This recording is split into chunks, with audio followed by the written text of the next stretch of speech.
সকাল সকাল ঘটি নিয়ে বেরিয়ে পড়েছি মায়ের মন্দিরের উদ্দেশ্যে। স্নান টান করে বাড়ির পুজো সেরে এখন যাচ্ছি মন্দিরে মায়ের স্নান জল নেব। তো সকাল থেকে পুজো শুরু হয়ে গেছে, যেহেতু আজকে শনিবার।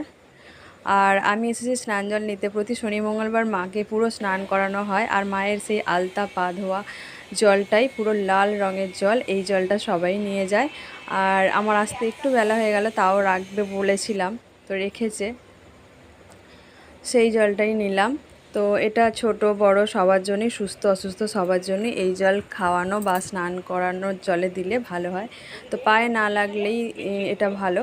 তো তাই স্নান করে জলে দাঁড়িয়ে তার গায়ে মাথায় দিলে এটা সব থেকে ভালো, যেহেতু মাটিতে পড়বে না বা গায়ে লাগবে না।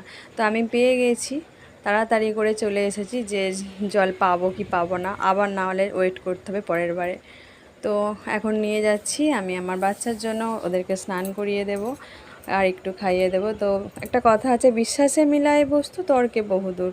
বিশ্বাসটাই সব কিছু। আমরা বাঙালিরা 33 কোটি দেবতার পুজো অর্চনা করি বিভিন্ন সময়, বিভিন্নভাবে, বিভিন্ন রকম দেবদেবীর। তো যাই হোক, যারই পুজো করি যখনই করি মন থেকে করলে আর বিশ্বাসের সঙ্গে করলে সবই ভালো হয়। তোমরা কে কী বলো?